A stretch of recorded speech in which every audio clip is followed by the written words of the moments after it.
अस्सलाम वालेकुम व्यूवर्स, उम्मीद है आप सब खैरियत से होंगे। तो व्यूवर्स, मैं हूं नसरीन और आप मेरे साथ देख रहे हैं मेरा बिस्मिल्लाह यूट्यूब चैनल। तो व्यूवर्स, आज हम आपके लिए मज़ेदार आलू कीमा की रेसिपी लेके आए हैं। आए चलते हैं रेसिपी की तरफ। तो व्यूवर्स, इंग्रेडिएंट में जो है हमने आधा किलो कीमा लिया था, उसको हमने थोड़ा सा नमक डाल के बॉईल कर लिया है। आधा किलो ही हमने आलू लिए तो उसको हमने बारीक काट लिया है। साथ में सूखा धनिया और कुछ सब्ज़ मिर्चें ली हैं। बाकी जो है अदरक लहसुन का पेस्ट है, मिर्चों का पेस्ट है, प्याज का पेस्ट है और साथ में जो है 1 कप दही है। बाकी वही नॉर्मल रेसिपी में जो मसाले यूज़ होते हैं सेम वही मसाले हैं। तो व्यूअर्स, पैन में जो है हमने यहाँ पे जो है वो घी लिया है। आप कुकिंग ऑयल भी ले सकते हैं। घी तकरीबन 2 चम्मच है। कुकिंग ऑयल भी लें, वो भी इतनी क्वांटिटी में लें। साथ ही जो है हमने इसमें प्याज और अदरक शामिल कर दिया। इसको गोल्डन फ्राई कर लेंगे।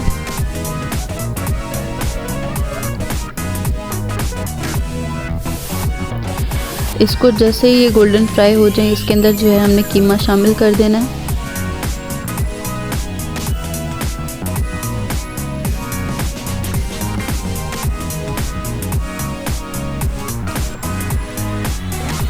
साथ ही जो है सब्ज़ मिर्चें और लहसुन का ये पेस्ट था, ये हमने इसके अंदर शामिल कर दिया। थोड़ा सा न्यू, थोड़ा सा डिफरेंट स्टाइल में। टमाटर जो हैं ये भी हमने दरदरे से पीस लिए थे, वो भी हमने इसके अंदर शामिल कर देना और इसकी बुनाई कर लेनी है। थोड़ी सी बुनाई करने के बाद जो है हमने इसके अंदर लाल मिर्च शामिल करनी है। आप अपने जायके के मुताबिक शामिल करिएगा। हमने यहाँ पे जो है 1 चम्मच मिर्च और आधा चम्मच नमक शामिल किया है। साथ ही जो है इसके अंदर 1 चम्मच सूखा धनिया पिसा हुआ शामिल करना है। इसको मिलाने के बाद यहाँ पे जो है हमने 1 कप दही ली थी, वो हमने इसके अंदर शामिल कर देनी है। अब इसको दही के पानी छोड़ने तक इसको हमने भूनना है। यहाँ पे आप देख सकते हैं दही ने पानी छोड़ दिया था और अच्छी तरह भुनाई हो चुकी थी। तो हमने इसके अंदर आलू शामिल कर देने हैं। आलू जो हैं आपने ज़्यादा मोटे नहीं काटने, नॉर्मल साइज़ के आप देख सकते हैं। अच्छी तरह आलू को जो है हमने पानी आलू का खुश्क होने तक हमने इसको भूनना है।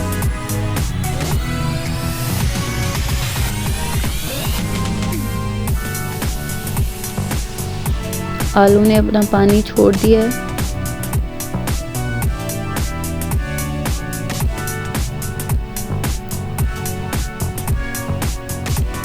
माशाल्लाह से आप देख सकते हैं आलू जो थे वो भी अच्छी तरह भुन चुके थे। तो हमने यहाँ पे सिर्फ और सिर्फ 1 कप पानी का शामिल किया है। आपने भी ज़्यादा पानी इसमें शामिल नहीं करना। माशाल्लाह से पानी खुश्क होने के बाद बहुत ही प्यारा कलर, और जितना प्यारा इसका कलर है उतना ही प्यारा इसका जायका था। हमारे आलू कीमा की रेसिपी तैयार है। आप मज़ीद किस चीज़ की रेसिपी देखना चाहते हैं हमें कमेंट ज़रूर करें। हमारे चैनल को लाइक करें, सब्सक्राइब करें, शेयर करें। दुआओं में याद रखें। अल्लाह हाफ़िज़।